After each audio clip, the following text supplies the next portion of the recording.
நாங்க 15 வருஷமா நாங்க பண்ணிட்டு இருக்கோம். என்ன பண்ணிட்டு இருக்கிறோம்? மாற்று மத மக்களுக்காக, அவர்களுக்கான பண்டிகைக்காக அன்னதான நிகழ்ச்சிகள், பூஜைக்கு உண்டான பொருட்களை நாங்க கொடுத்துட்டு இருக்கோம்.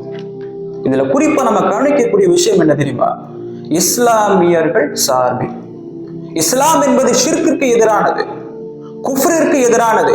இஸ்லாம் என்பது சிலை வணக்கத்திற்கு எதிரானது.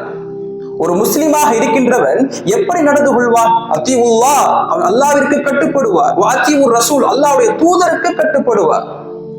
இந்த கருத்தை நம்ம சொன்னா எதிரிவன் எப்படி வருது தெரியுமா? இஸ்லாமியர்கள் இதை கொண்டாடவில்லை, மாற்று மத மக்களுக்காகத்தானே அவர்கள் செய்கின்றார்கள். அவர்களுடைய நலனுக்காக, அவரோடு இணங்கி செல்வதற்காக, அவரோடு ஒற்றுமையாக இருப்பதற்கு. எது ஒற்றுமை? எது இணக்கம்? எதை அல்லாஹ்வும் அல்லாஹ்வுடைய தூதரும் அனுமதித்தார்களோ அதுதான் ஒற்றுமை. அல்லாஹ் குர்ஆன்ல சொல்லுவார், தஆனவு இலல் பிர்ரி வத்தக்வா, நீங்கள் நன்மையிலும் இறை அச்சத்திலும் ஒருவருக்கு ஒருவர் உதவி கொள்ளுங்கள். வலா தஆவனு அலல் இஸ்மி வல் உதுவா, நீங்கள் பாவத்திலும் வரம்பு மீறுவதிலும் ஒருவருக்கு ஒருவர் உதவி கொள்ளாதீர்கள். வத்தக்குல்லாஹ், நீங்கள் அல்லாஹ்வை பயந்து கொள்ளுங்கள். எது ஒற்றுமை? எது இணக்கம்?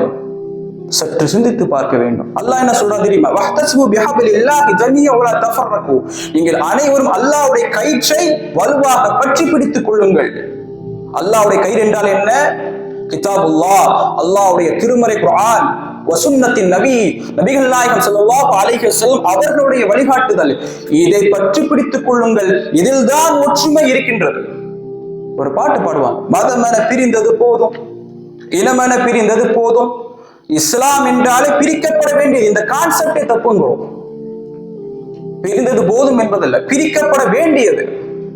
ஏனென்று சொன்னால், இந்த உலகத்திலே தோற்றுவிக்கப்பட்ட எந்த ஒரு கொள்கையாக இருந்தாலும் அல்லாஹ்வுடைய கொள்கைக்கு இணையாக இருக்க முடியாது. ஏன்?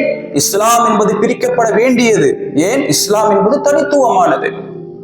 கடைசி அவங்க சொன்னாங்க, 15 வருஷமா நாங்க இதை பண்ணிட்டு இருக்கோம். 15 வருஷமாக நீங்க திருந்துவதற்குண்டான வாய்ப்பு உங்களுக்கு கிடைக்கவில்லையா? எப்போது திருந்துவீர்கள்?